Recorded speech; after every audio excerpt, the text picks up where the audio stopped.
Hay una cosa que mi abuela me repetía cada vez que yo abría la boca para burlarme de alguien.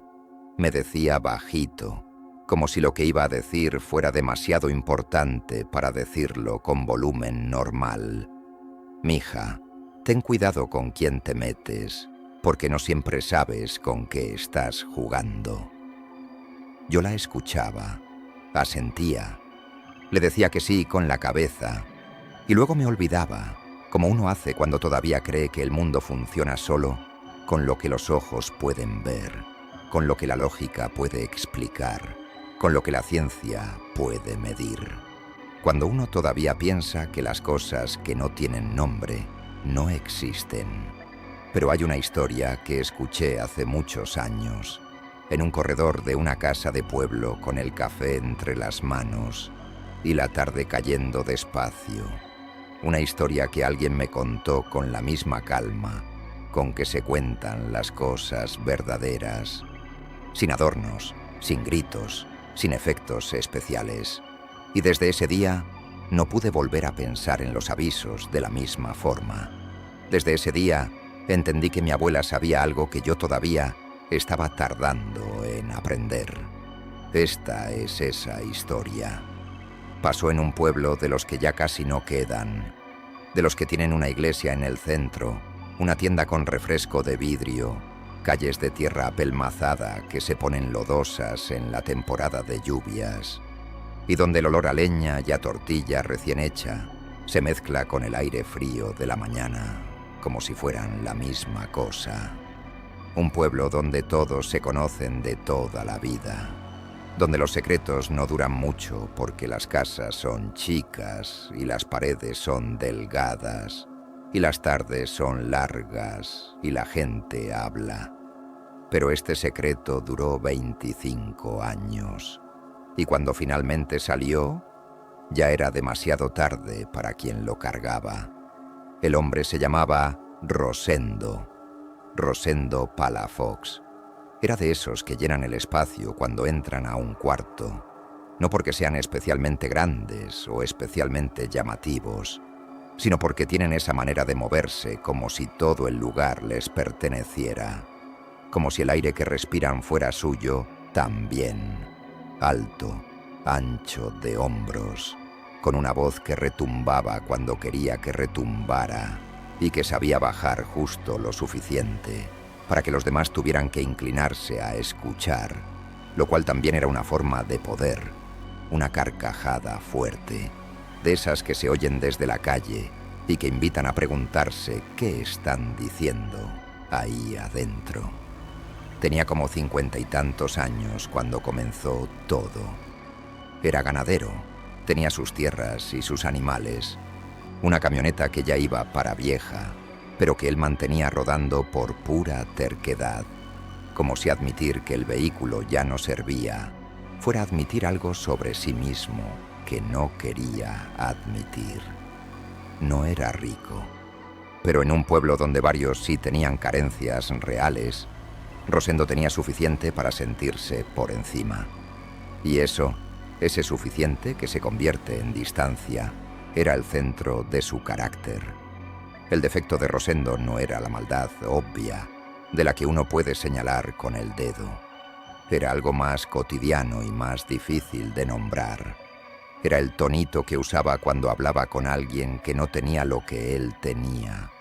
Ese medio tono de condescendencia que él ni siquiera notaba que usaba. Era la carcajada que soltaba cuando alguien contaba algo que le parecía ingenuo. No una risa de crueldad declarada, sino de superioridad automática. De alguien que ha decidido que sabe más que los demás sin haberse tomado el trabajo de comprobarlo. Era la manera en que miraba de arriba abajo a ciertas personas. Ese repaso rápido con los ojos que clasifica y descarta, todo en un segundo. Y la persona que más le sacaba esa parte, la que sin hacer absolutamente nada lo ponía en ese estado de desprecio automático, era Doña Perpetua. Nadie sabía bien cuántos años tenía Doña Perpetua. Podía tener 70, podía tener 90. Tenía la cara llena de esas arrugas profundas que no son solo de vejez, sino de intemperie, de sol y viento, y años trabajando con las manos, de llorar cosas que no se contaron y de aguantar cosas que tampoco. Los ojos de un café oscuro y tranquilo, del tipo de tranquilidad que no viene de no haber visto cosas difíciles, sino de haberlas visto todas y haber encontrado la manera de seguir. Las manos grandes para una mujer de su tamaño, las articulaciones pronunciadas, la piel curtida. Vestía siempre igual, su falda larga, su rebozo café que usaba lo mismo para cubrirse del frío que para cargar cosas, y sus guaraches de cuero que sonaban suave sobre el piso de tierra. Vivía sola, en una casita al pie del monte, como a 40 minutos, caminando desde el centro del pueblo, en un camino que no todo el mundo conocía y que los que conocían recorrían con respeto, con esa manera de caminar que tiene la gente cuando sabe que va a un lugar que merece consideración. Bajaba al pueblo cada 15 días, los miércoles generalmente. Llegaba caminando despacito, compraba en la tienda lo que necesitaba, que era poco. Saludaba a quien la saludaba con una inclinación de cabeza o una palabra corta y se regresaba. No buscaba conversación, no pedía nada, no se quedaba a platicar en las bancas de la plaza. Era de esas personas que pasan por el mundo sin tomar más espacio del que necesitan. Pero la gente la buscaba a ella. Le llevaban a los niños con fiebre, que no bajaba después de 3 días, después de 4, después de una semana con el médico, diciéndoles que era viral y que esperaran. Le llevaban a las mujeres con dolores de cabeza, que los analgésicos no tocaban, con tristezas que no tenían explicación clara, con esa angustia de pecho que se sienta encima por las noches y no deja dormir. Le llevaban a los viejos con achaques de huesos, con el sueño roto, con ese cansancio que no es de trabajar, sino de cargar. Y doña Perpetua los recibía a todos con la misma calma. Los escuchaba, que es más de lo que mucha gente hace. Les revisaba lo que tenía que revisar. Les preparaba sus remedios de hierbas que conocía con una precisión que venía de años y de lo que le habían enseñado antes de ella. Les decía sus rezos en voz baja. Les daba sus consejos que no eran consejos de revista, sino de alguien que ha visto mucho y que habla desde ahí. Y la gente regresaba mejor. No siempre, no de golpe, no como milagro televisivo, pero con una frecuencia que no podía explicarse solo con las propiedades de las plantas. Una frecuencia que hacía que la gente siguiera volviendo, que siguiera recomendándola, que siguiera hablando de ella con esa voz baja y ese respeto particular. Había quienes decían que doña Perpetua sabía más de lo que mostraba, que no era solo conocimiento de plantas y de rezos, aunque eso sí lo tenía, y lo tenía bien, que había algo más en ella, algo más antiguo, que venía de mucho antes de que ella naciera, de generaciones de mujeres que habían sabido cosas que no se aprenden en ningún libro, porque no están escritas en ningún libro, que se transmiten de otra manera, de mano en mano, o de sueño en sueño, o de mirada en mirada. Nadie lo decía con exactitud, porque nadie lo sabía con exactitud, que podía ver cosas que los demás no veían, no como frase hecha, sino como descripción literal de algo que habían notado, que a veces decía algo sobre una persona que no había mencionado nada, que a veces señalaba el problema real debajo del problema que le estaban contando, que a veces miraba a alguien de cierta manera y la persona se sentía vista de una forma que no estaba acostumbrada. En el pueblo la respetaban. Algunos le tenían miedo, sí, pero era un miedo limpio, del tipo que te hace bajar la voz y caminar despacio cerca de su casa, no porque esperes que te haga algo, sino porque sientes que hay algo ahí que merece consideración. Rosendo no le tenía ninguno de los dos, ni respeto ni miedo. Para él, doña Perpetua era el ejemplo perfecto de todo lo que no toleraba en la gente de pueblo. La superstición que él llamaba ignorancia, la creencia en cosas que no podían demostrarse, la disposición a buscar en lo invisible lo que debería buscarse en el médico, o en el trabajo, o en el esfuerzo concreto. Le irritaba que la gente le llevara a sus hijos enfermos a esa casita al pie del monte, en lugar de ir al centro de salud. Le irritaba que le tuvieran ese respeto callado, ese respeto que a él le parecía inmerecido e irracional. Y cuando alguien mencionaba que había ido a verla, que había seguido sus consejos, que había mejorado después de sus remedios, Rosendo no podía quedarse callado. Soltaba su comentario, su observación envuelta en carcajada, su burla disfrazada de sentido común, que era sugestión, que era coincidencia, que la gente cree lo que quiere creer, y eso a veces alcanza para sentirse mejor aunque nada haya cambiado de verdad. Lo decía siempre con esa seguridad de quien está convencido de que él sí ve claro, donde los demás están confundidos. Lo que Rosendo no sabía, o lo que prefería no saber, era por qué exactamente le molestaba tanto. ¿Qué había en esa viejita que bajaba al pueblo cada 15 días, cargando su morralito que le producía esa irritación, que no guardaba proporción con nada? Porque uno puede disentir de algo sin que le produzca coraje. Uno puede pensar que algo es superstición sin necesitar decirlo en voz alta cada vez que puede. El coraje de Rosendo tenía otra raíz, pero a esa raíz no quería asomarse. Ese martes por la mañana, en el mercado del pueblo, la semana de Todos los Santos, Rosendo vio a doña Perpetua pasar cargando su morralito como siempre. Había bastante gente, el señor de las verduras acomodando sus jitomates, dos mujeres esperando que les pesaran sus frijoles, el muchacho que acomodaba las cajas de refresco, un par de viejitos sentados en la banqueta de enfrente. Todos la vieron pasar. Algunos la saludaron de lejos. Ella respondió con la misma inclinación de cabeza tranquila y siguió su camino. Y Rosendo, que estaba parado junto a un puesto comprando chile ancho, no pudo quedarse callado. Lo que dijo exactamente no lo sé. Me lo contaron de segunda mano, reconstruido con lo que varios que estaban ahí recordaban. Pero el sentido era claro. La llamó embustera.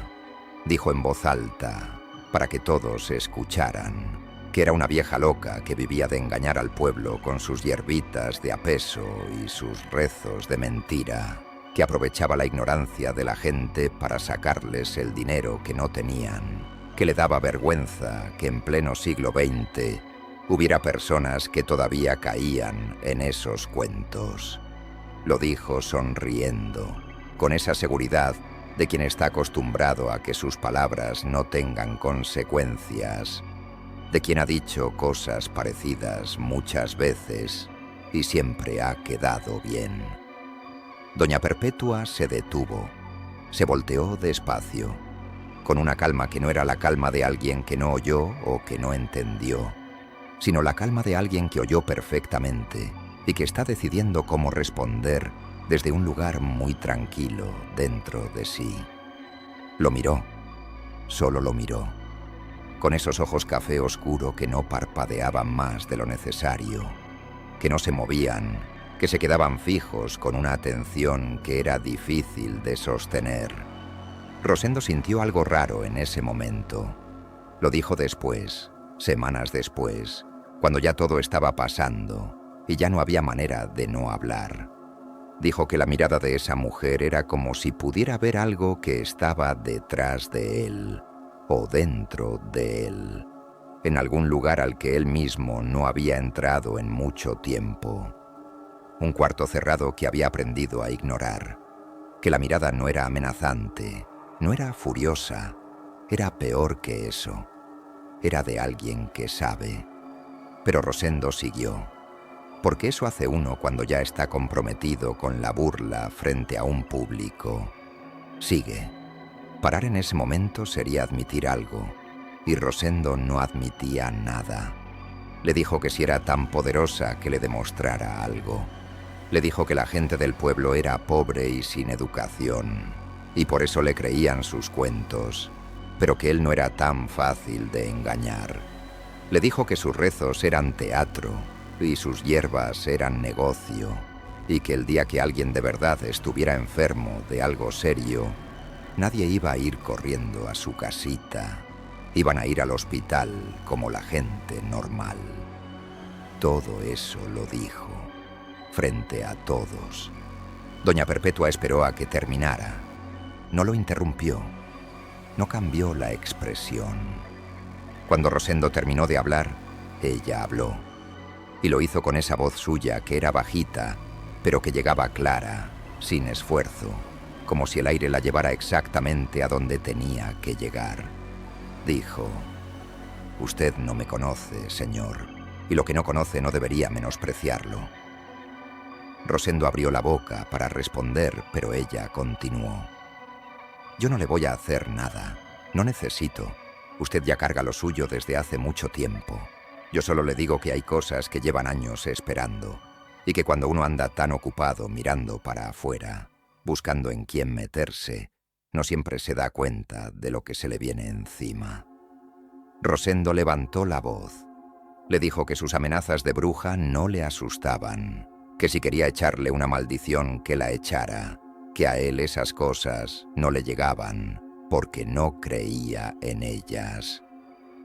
Y doña Perpetua dijo lo último que dijo en ese momento, con la misma voz tranquila, sin subir el tono ni un punto: «No es amenaza, señor, es aviso, y los avisos no se dan dos veces». Luego se dio la vuelta y siguió su camino.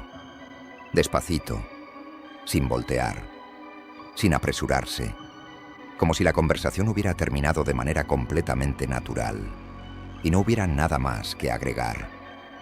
Rosendo se quedó parado en el mercado, con su sonrisa todavía en la cara. Pero los que estaban cerca dijeron que ya no era la misma sonrisa de hacía un momento. Era más forzada, como una sonrisa que el cuerpo sigue haciendo por inercia, mientras la cabeza está pensando en otra cosa. Esa tarde llegó a su casa, hablando del asunto como si fuera un chiste.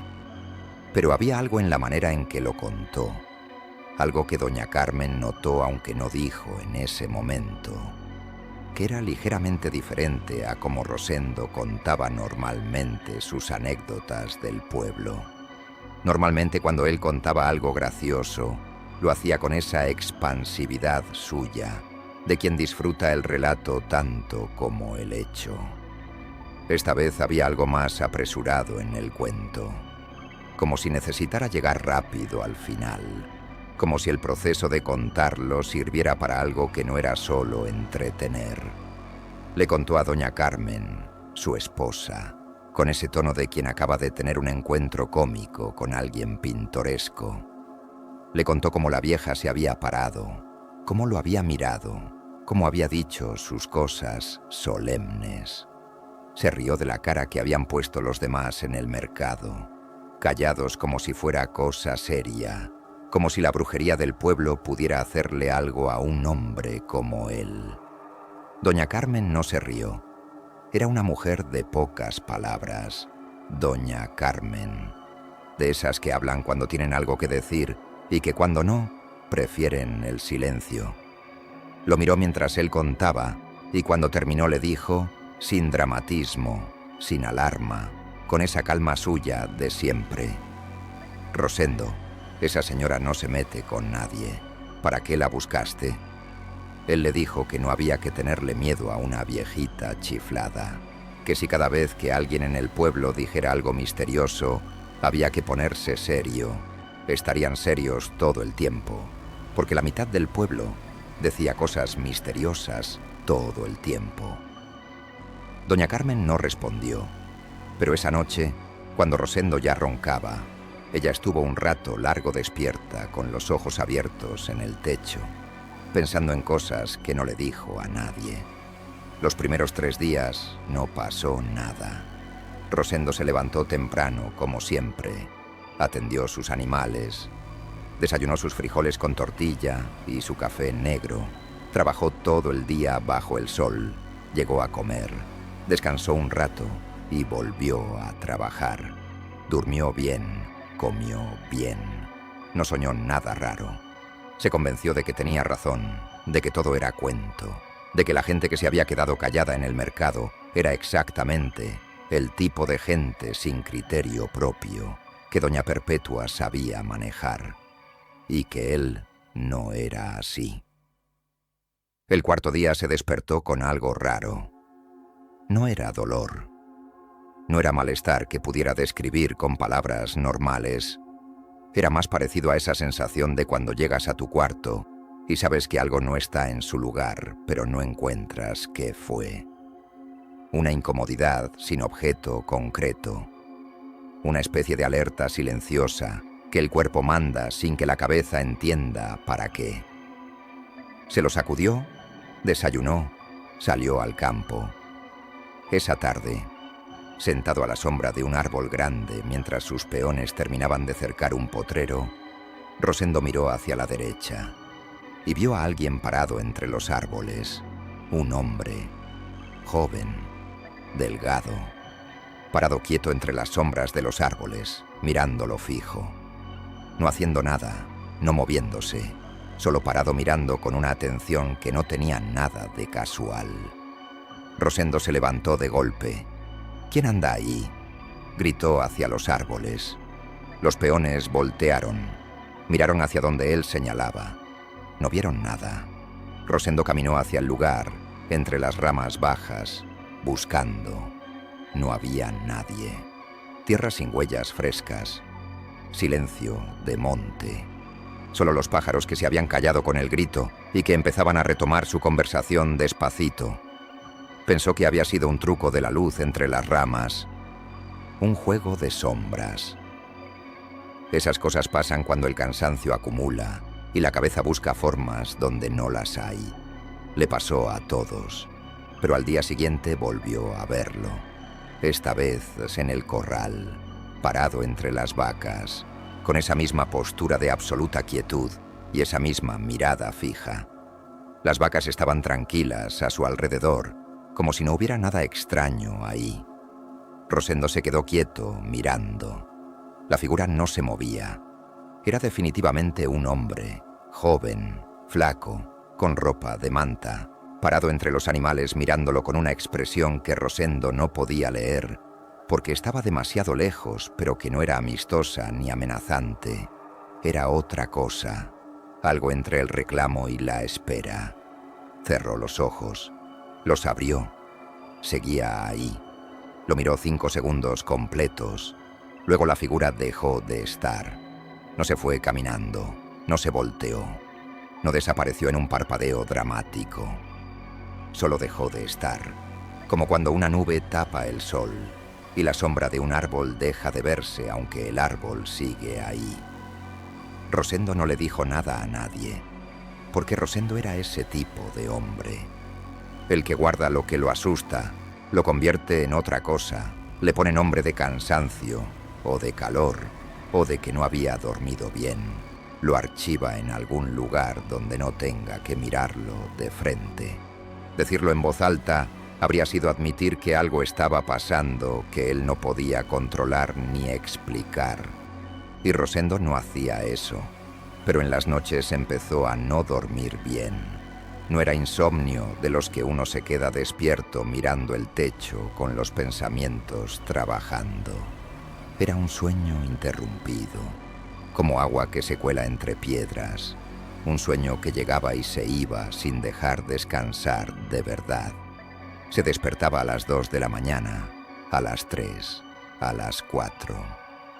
Miraba el cuarto oscuro, miraba las esquinas, y a veces, en ese espacio entre el sueño y el despertar donde la mente todavía no filtra bien lo que ve, le parecía que en la esquina más oscura del cuarto había una figura parada, quieta, mirando. Prendía la vela, no había nada, pero la sensación tardaba en irse. La sensación de que había algo que un segundo antes sí estaba ahí. Doña Carmen notó los ojos hinchados en las mañanas. Notó la cara más cerrada, la manera en que Rosendo desviaba la mirada cuando ella le preguntaba cómo había dormido. El silencio diferente que tenía ahora. No el silencio tranquilo de siempre, sino el silencio de alguien que está sosteniendo algo pesado. Sabía que algo pasaba, pero también sabía cómo era su esposo, y sabía que no serviría de nada preguntarle directamente. Rosendo contaba las cosas cuando estaba listo para contarlas, ni un segundo antes. Una semana después del incidente en el mercado, Rosendo llegó a la mesa del desayuno y doña Carmen se quedó sin habla. Su esposo había perdido peso. No era una impresión, era visible en la cara, en cómo se le marcaban los pómulos que antes no se marcaban, en el cuello que se veía más delgado, en cómo la camisa le quedaba con más espacio del que debería. En una semana. Le preguntó si estaba comiendo. Él dijo que sí. Y era verdad. Doña Carmen lo había visto comer. Comía igual que siempre, a veces más, con ese apetito que no cambiaba. Pero el cuerpo no guardaba nada. Era como si algo se llevara lo que entraba antes de que pudiera quedarse. Rosendo dijo que era el trabajo, que había estado sudando mucho por el calor, que se le iba a pasar. No se le pasó. A los 10 días, había perdido lo que solo debería perderse en meses de dieta muy estricta. Doña Carmen lo miraba comer sus 3 platos y no entendía cómo era posible que el cuerpo no guardara nada. Era como meter agua en una olla que tiene el fondo roto. Todo entraba, nada quedaba. Era desconcertante de ver.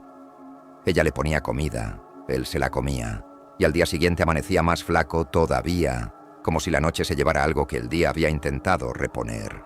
Las mejillas se empezaron a hundir con esa manera que tienen las mejillas cuando el cuerpo está usando reservas que no debería estar usando. Los brazos se veían más delgados dentro de las mangas de las camisas. Los ojos se le metieron un poco más adentro. Rosendo insistía en que no se sentía enfermo exactamente. Decía que se sentía vacío, como si algo que antes había estado ahí, adentro, algún peso o algún volumen que era parte de él, ya no estuviera, y el cuerpo todavía no hubiera terminado de acomodarse a la ausencia.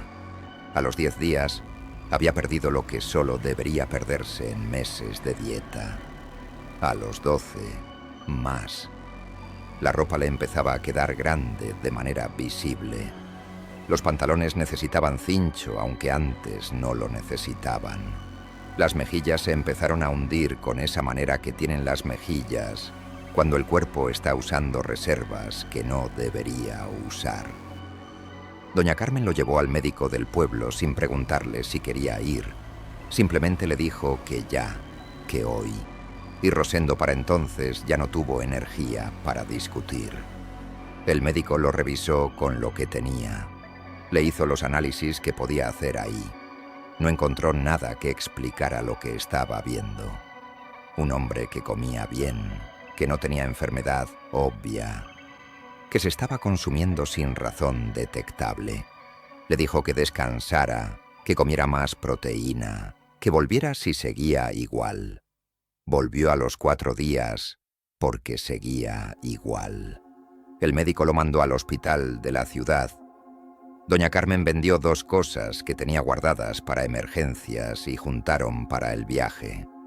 Fueron en camión, un viaje largo por carretera de terracería que dejaba a Rosendo más pálido y más agotado que cuando subió.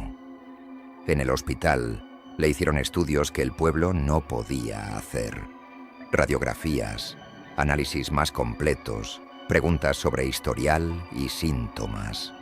Los doctores revisaban los resultados con esa cara que tienen los médicos cuando algo no cuadra, cuando los números no cuentan la historia que esperaban.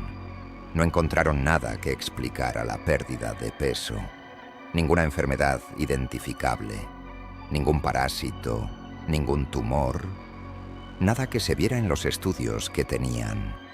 Un médico mayor, de los que ya llevan mucho tiempo en esto y han visto suficiente para saber que la medicina tiene bordes, habló con doña Carmen en el pasillo.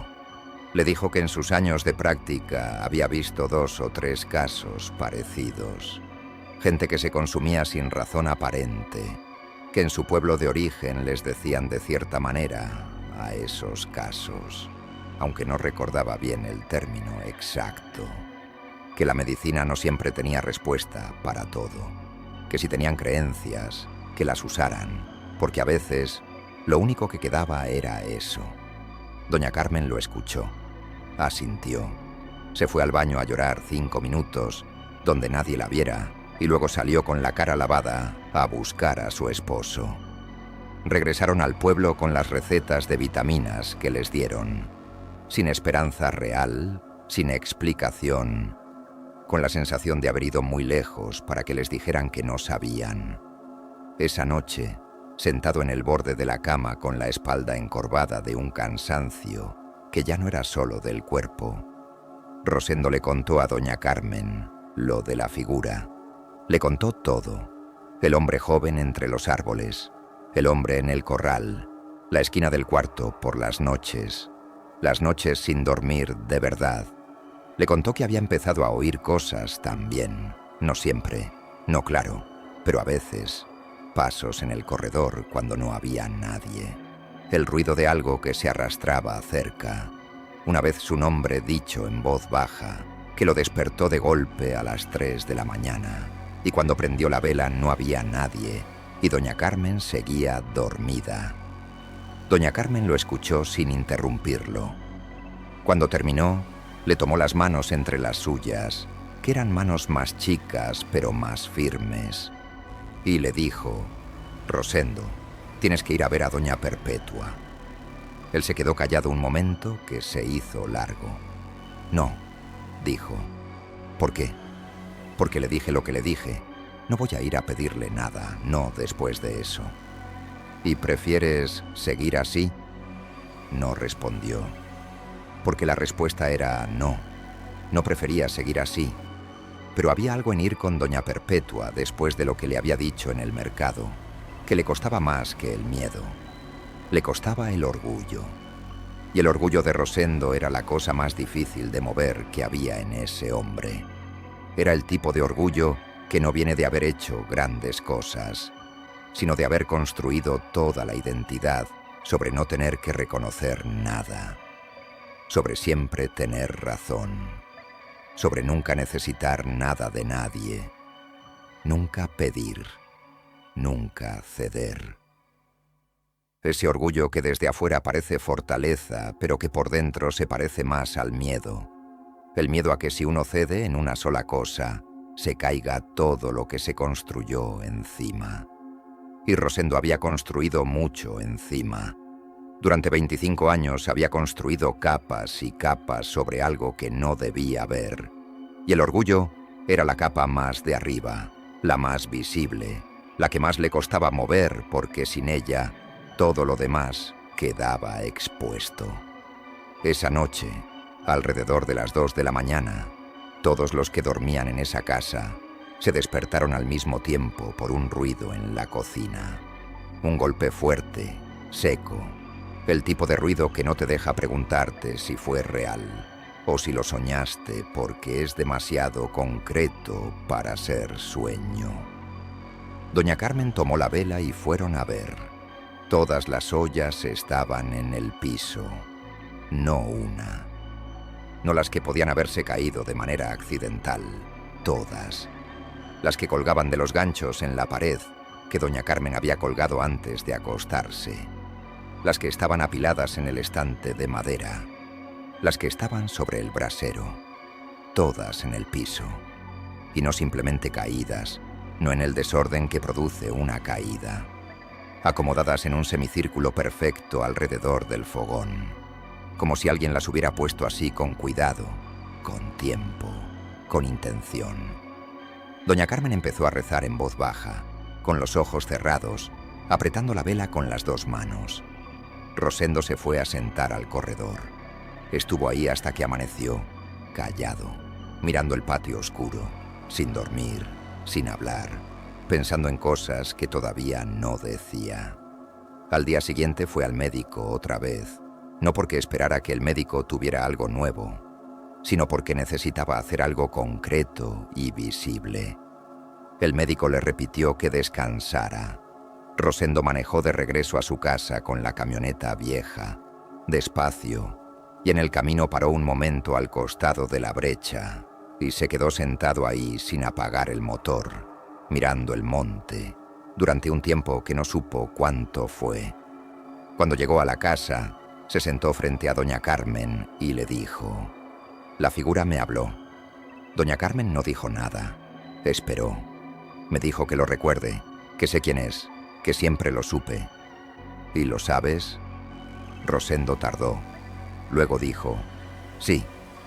Y ahí en la cocina de su casa, con el café que no tomaron enfriándose en la mesa, Rosendo Palafox empezó tanto a hablar de algo que no le había contado a nadie en 25 años. Algo que había enterrado tan hondo y con tanta tierra encima que había llegado a creer, en los mejores días, que ya no existía. Cuando era joven, mucho antes de tener lo que tenía, Rosendo trabajaba en el campo junto a otro muchacho del mismo rancho. Se llamaba Aureliano. Eran de la misma edad, se conocían de toda la vida. Habían ido juntos a la escuela hasta donde la escuela llegaba. Habían trabajado juntos desde los 13 o 14 años, haciendo lo que hubiera: cortar leña, sembrar lo que les encargaran, ayudar en las cosechas ajenas a cambio de lo que les dieran. Aureliano era un muchacho bueno, no de esa bondad performativa que se hace ver, sino del tipo que está en el carácter, tranquilo, sin envidia visible, dispuesto a dar la mano sin que se la pidieran 2 veces. Su papá había muerto cuando él era chico, y él mantenía a su mamá y a sus 2 hermanas chicas con lo que pudiera juntar, que nunca era suficiente, pero que llegaba. Un día, trabajando en el monte en un terreno que no era de ninguno de los 2, encontraron algo entre las raíces de un árbol viejo, una caja de madera tapada con lodo seco. La desenterraron. Adentro había monedas de plata, de las antiguas, y algunos billetes que ya no circulaban, pero que un conocedor podía cambiar. Era mucho dinero para 2 muchachos que no tenían nada. Era el tipo de dinero que te cambia la vida, si lo usas bien. Aureliano dijo que deberían avisar, que ese dinero tenía dueño aunque el dueño no estuviera, que alguien lo había escondido ahí por una razón, que lo correcto era reportarlo. Rosendo dijo que quién iba a reclamarlo, que si lo reportaban se lo quedaría quien no debía, que era de ellos ahora. Aureliano no estaba convencido, pero tampoco tenía el carácter para imponerse, y tampoco podía ignorar lo que ese dinero significaría para su mamá y sus hermanas. Al final cedió. Quedaron en venderlo juntos el día siguiente con alguien que compraba antigüedades en un pueblo de por ahí, y repartirse lo que les dieran, mitad y mitad. Esa noche, Rosendo no pudo dormir. Pensaba en el dinero. Pensaba en la mitad que le tocaría y en lo que podría hacer con ella. Pensaba en que si tuviera todo, no la mitad, podría comprar un terreno, podría tener vacas, podría empezar de verdad. Y con esos pensamientos vino otra cosa, una idea que se metió despacio, pero que se instaló con firmeza. ¿Por qué repartir con Aureliano si era él, Rosendo, quien había visto la caja primero? ¿Por qué darle la mitad a alguien que lo que había querido era devolver el dinero? Esa idea se quedó toda la noche. A la mañana siguiente, le dijo a Aureliano que se encontraran en un punto diferente al que habían planeado, más adentro del monte, cerca de unos riscos. Aureliano llegó con el morral donde traía las monedas, puntual, confiado, con esa sonrisa suya de quien no espera nada malo de nadie. Lo que Rosendo hizo ahí en el monte, lo que le hizo a Aureliano cuando él no miraba, lo que hizo después con el cuerpo y con el morral, lo contó esa noche por primera vez con la voz rota y los ojos fijos en el suelo, sin adornarlo, sin justificarlo, sin envolverlo en ninguna explicación que lo hiciera más tolerable. Lo dijo como era, un crimen, una vida quitada por codicia, un muchacho de 22 años que no llegó a casa esa tarde y cuyo cuerpo encontraron semanas después en la barranca, muy deteriorado, identificado solo por una medallita de la Virgen que su mamá le había puesto al cuello cuando era niño. Dijeron que fue un accidente, que se había caído. Nadie sospechó nada. Rosendo fue al velorio, le dio el pésame a la mamá, hasta lloró, haciéndose el afligido, rodeado de gente que lo veía con lástima por haber perdido a su amigo. Y con ese dinero compró su primer terreno. Todo lo que Rosendo tenía, la casa, los animales, las tierras, la camioneta vieja, todo tenía esa raíz, esa sangre. Doña Carmen no dijo nada mientras él hablaba.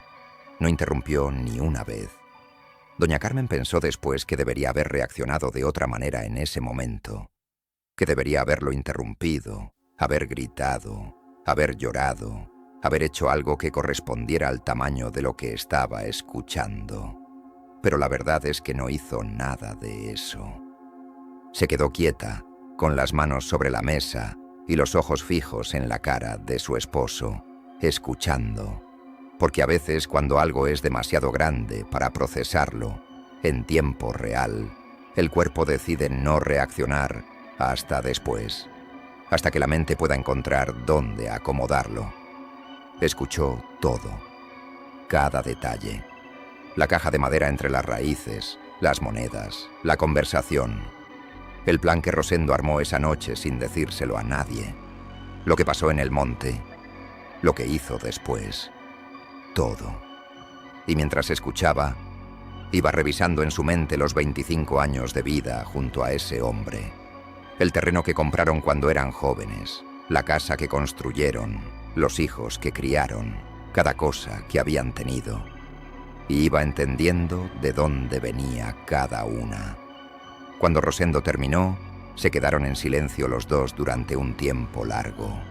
Luego ella preguntó, con voz quieta, ¿y la figura es Aureliano? Sí, dijo Rosendo. Me lo dijo. Me dijo que me estuvo esperando. Que cada vez que me burlé de alguien que no podía defenderse, que cada vez que humillé a alguien más débil que yo, él estuvo ahí viendo, esperando a ver si yo algún día entendía. Pero que cuando le hice lo que le hice a doña Perpetua en el mercado, que cuando quedó claro que después de 25 años seguía siendo el mismo hombre, se terminó la espera. El silencio después de eso fue el silencio más pesado que doña Carmen dijo haber sentido en su vida. Finalmente dijo, «Tienes que ir con ella, Rosendo». Esta vez, él no discutió. A la mañana siguiente, antes de que saliera el sol, Rosendo Palafox caminó solo hacia la casita de doña Perpetua. Le costó más de lo que debería porque las piernas ya no tenían la fuerza de antes, porque el cuerpo estaba usando lo último que le quedaba. Caminó apoyándose en un palo, despacio, con la ropa colgándole del cuerpo que ya no llenaba, tardando casi una hora en un camino que antes hacía en 40 minutos. Tocó la puerta. Doña Perpetua abrió, lo miró. No pareció sorprendida de verlo. Tampoco pareció satisfecha de verlo en ese estado. No había nada en su cara que se pareciera al «te lo dije». Solo lo miró con esos ojos tranquilos que veían más de lo que uno quería mostrar y dijo, «Ya sé para qué viene. Entre». Lo hizo sentar. Le preparó algo de tomar sin explicarle qué era. Un té oscuro que olía a cosas que Rosendo no supo nombrar. Y mientras él tomaba el té con las manos que le temblaban un poco, doña Perpetua habló. Le dijo que ella no le había hecho nada, que no tenía que quitarle nada, porque no le había puesto nada. Que lo que le estaba pasando no venía de afuera, venía de adentro, de algo que había cargado durante 25 años sin querer mirarlo, que se había ido pudriendo despacio en un lugar donde él nunca iba, y que el encuentro en el mercado no había sido la causa, sino el momento en que ya no cupo más. Le dijo que hay deudas que uno cree haber enterrado y que no se entierran, que se quedan esperando con una paciencia que los vivos no tienen, porque el tiempo no funciona igual para quienes ya no están, que cuando una persona pasa toda su vida mirando para afuera, construyendo quien es pisando a quien tiene cerca, llega un momento en que lo que dejó atrás alcanza. ¿Qué tengo que hacer?, preguntó Rosendo. Decir la verdad, dijo ella, toda, con nombres, con lugar, con lo que pasó, sin suavizarla. Las palabras que no se dicen se quedan adentro y dañan. Las que se dicen salen. Le dijo que fuera al lugar donde había ocurrido todo y que lo dijera ahí, en voz alta, con testigos o sin ellos. Que le pidiera perdón a Aureliano sin rodeos y sin condiciones. Y que después fuera con la familia, con quien quedara de la familia, y que les dijera la verdad también a ellos. No para que lo perdonaran, no con esa expectativa, sino porque era lo correcto y porque era lo único que quedaba. ¿Y si hago todo eso y no cambia nada? Doña Perpetua lo miró un momento antes de responder. Señor, el problema no es si cambia o no. El problema es que tiene que hacerlo de todas formas, porque es lo que debe hacer. Eso es lo que no entendió antes y lo que tiene que entender ahora. Rosendo salió de esa casita con el sol ya en el cielo y algo diferente en el pecho. No alivio todavía, pero algo como cuando uno finalmente dice en voz alta una cosa que ha callado demasiado tiempo. Un pequeño espacio donde antes todo estaba comprimido. Fue al monte esa misma tarde. El camino era el mismo de siempre y también era completamente diferente, porque esta vez Rosendo iba a un lugar que había pasado 25 años, evitando dentro de su cabeza, aunque sus pies lo hubieran pisado cientos de veces desde entonces. Se paró en el lugar que recordaba. El aire del monte olía igual que siempre. Los pájaros cantaban igual. Y Rosendo habló. Dijo el nombre de Aureliano. Dijo lo que había hecho. Lo dijo completo, sin economizar palabras, sin elegir los términos más suaves, sin ninguna de las construcciones mentales que había usado durante años para hacer que lo que había hecho sonara como algo que no era lo que era. Lo dijo como era y pidió perdón, no el perdón que se pide esperando algo a cambio, el perdón que se pide porque es lo único que le queda a uno cuando ya todo lo demás pasó hace mucho. Cuando terminó, el monte siguió igual. Los pájaros siguieron cantando. El viento siguió moviendo las ramas. Pero Rosendo dijo después que en ese momento, parado ahí, no sintió que había alguien a su lado. Por primera vez en semanas. La familia de Aureliano. La mamá había muerto años atrás. Pero las dos hermanas vivían en el pueblo, ya mayores ellas también, con sus propias vidas y sus propios años encima. Rosendo fue a verlas. Les dijo la verdad. No les pidió que lo perdonaran. Les aclaró que no tenían ninguna obligación de hacerlo. Les dijo que lo que les contaba era para que supieran, para que la historia de su hermano no siguiera siendo solo un accidente sin explicación. Una de las hermanas lo escuchó con los ojos secos y le dijo: mi mamá siempre supo que algo raro había pasado. Decía que Aureliano no era de los que se caen. Lo decía hasta que murió. Rosendo no respondió nada. No había nada que responder. Murió a los pocos meses. El cuerpo no se recupera así de fácil de lo que había sufrido. Los médicos del hospital dijeron que los órganos estaban dañados de maneras que no correspondían al tiempo que había durado la enfermedad, como si el daño hubiera sido muy rápido y muy profundo, más rápido de lo que la biología suele permitir. Doña Carmen estuvo con él hasta el final. Dijo que en los últimos días ya no parecía asustado, que la tensión permanente que había tenido esas semanas, esa manera de mirar hacia los lados buscando algo que ella no podía ver, todo eso se fue. Al final estaba quieto, con la cara de alguien que ya dijo lo que tenía que decir. En el velorio no fue mucha gente. El pueblo sabía algo, no todo, pero sí que algo grave había salido al final de esa vida. Los que fueron iban más por doña Carmen que por él. Doña Perpetua no fue. Nunca supo nadie si se enteró. Siguió bajando al pueblo cada 15 días por varios años más, comprando sus cosas, saludando con calma, regresándose. Murió vieja, de eso, de vieja, sin haber dicho nunca nada sobre lo que pasó, sin haberse atribuido nada, sin haber hablado del asunto con nadie que se sepa, porque lo que le pasó a Rosendo, como ella misma le dijo, no fue cosa de ella, fue cosa de él, de todo lo que cargaba, de todos los años en que eligió no mirarlo, de la manera en que esa carga lo fue cambiando sin que él lo notara, volviéndolo más duro, más despreciativo, más dispuesto a humillar a quien le recordara algo sobre sí mismo que no quería ver. Doña Perpetua no fue la causa de nada. Fue el espejo que apareció en el momento en que el peso ya no cabía más. Y lo que vio Rosendo en ese espejo, lo que le hizo decirle todo lo que le dijo en el mercado frente a todos, no era a ella. Era algo en él mismo que llevaba demasiado tiempo sin mirarse.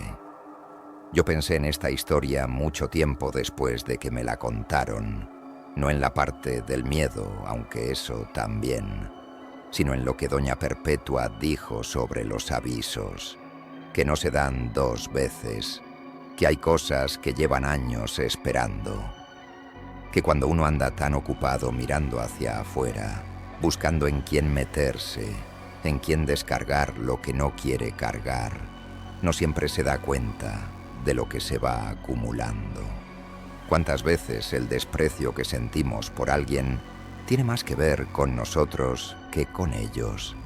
¿Cuántas veces la irritación desproporcionada, el coraje que una persona nos produce sin haber hecho nada concreto para provocarlo, es en realidad el reflejo de algo que no queremos ver adentro?